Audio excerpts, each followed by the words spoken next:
திருப்பத்தூர் மாவட்டம் நீலகிரி மலை அடிவாரத்தில் கற்கால மனிதர்கள் வரைந்த பாறை ஓவியங்கள் கண்டறியப்பட்டுள்ளன.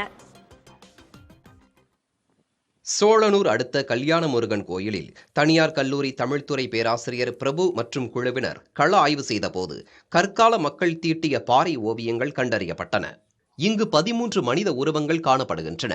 அனைவரின் கைகளிலும் ஆயுதங்கள் உள்ளன. பல ஓவியங்கள் இனக்குழுக்களுக்கு இடையிலான சண்டை, வாழ்வியலை விளக்கும் வகையில் இருக்கின்றன. கோயிலுக்கு மிக அருகே ஒரு சிறிய குன்றில் புதிய கற்கால மக்கள் வரைந்த வெண்மை நிற பாறை ஓவியங்களை நாங்கள் கண்டறிந்திருக்கிறோம். திருப்பத்தூர் மாவட்டத்தில் ஏற்கனவே 2 இடங்களில் மட்டுமே இது போன்ற வெண்மை நிற பாறை ஓவியங்கள் கண்டறியப்பட்டிருக்கிறது. இங்கே கண்டறியப்பட்டிருக்கக்கூடிய பாறை ஓவியங்களில் 10 மனித உருவங்கள் இங்கே கைகளில் ஆயுதங்களை ஏந்திய நிலையில் வரையப்பட்டிருக்கிறது. அதில் 3 மனித உருவங்கள் ஒரு விலங்கின் மீது பயணிப்பது போன்ற ஒரு காட்சியை இங்கே வடித்திருக்கிறார்கள். அதில் ஒரு உருவம் ஒரு படகின் மீது பயணிப்பது போன்ற ஒரு தோற்றத்தை இங்கே வரைந்திருக்கிறார்கள். அந்த ஓவியம் ஆய்வுக்குரியதாக இருக்கிறது. இவற்றின் காலம் 3500 முதல் 4000 ஆண்டுகளாக இருக்கக்கூடும் என்று கணிக்கப்படுகிறது.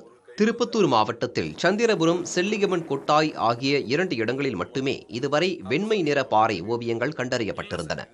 இந்த ஓவியங்களை பாதுகாக்க வேண்டும் என்று தொல்லியலாளர்கள் கோரிக்கை விடுக்கிறார்கள்.